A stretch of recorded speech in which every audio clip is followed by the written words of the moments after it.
அழித்து போகும் அரசு பள்ளிகள். பெரும்பாலான மாணவர்கள் தனியார் பள்ளிகளை விரும்புவதால் அரசு பள்ளிகள் மாணவர் குறைவால் மூடப்படுகின்றன. மதிப்பீட்டு முறை, குறைந்த வசதிகள் மற்றும் ஆசிரியர் பற்றாக்குறை காரணமாக மாணவர்கள் ஈர்க்கப்படவில்லை. கல்வியின் வாணிகமாக்கம்.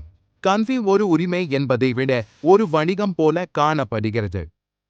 தனியார் பள்ளிகள் மற்றும் கல்லூரிகள் மிகுந்த கட்டணத்தை வசூலிக்கின்றன.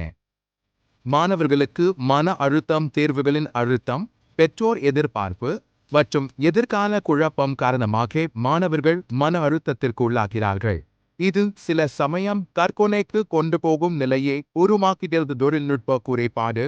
ஊரக மாணவர்களுக்கு இணைய வசதிகள் இல்லாததால் ஆன்லைன் வகுப்புகள் புறக்கணிக்கப்படுகின்றன. கோவிட் காலத்தில் இது மிக முக்கிய பிரச்சனையாக உருவெடுத்தது. நிலை தவறிய பாடத்திட்டம். மாற்றம் ஏற்படும் தொழில்நுட்ப காலத்தில் பாடத்திட்டம் பழைய முறையில் உள்ளது. வாழ்க்கை திறன்கள், தொழில் முனைவோர் கல்வி போன்றவை அடக்கம் இல்லாமல் இருக்கின்றன.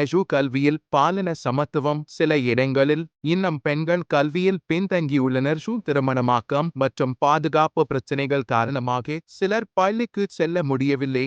மாணவர் பாதுகாப்பு பிரச்சனை. சில பள்ளிகளில் மாணவர் பாதுகாப்பு சரியாக இல்லை. பாலியல் தவறுகள், ஆசிரியரின் மரியாதையற்ற நடத்தை போன்றவை சமூகத்தில் பெரும் அதிர்வலை கிளப்புகின்றன. இன்றைய கல்வி அமைப்பில் பல நவீன பிரச்சனைகள் தோன்றியுள்ளன. இவற்றுக்கு அரசும் பெற்றோரும் பள்ளி நிர்வாகமும் இணைந்து வேலை செய்ய வேண்டும். கல்வி என்பது வணிகம் அல்ல, அது ஒவ்வொருவரின் அடிப்படை உரிமை என்பதை நாம் நினைவில் வைக்க வேண்டும்.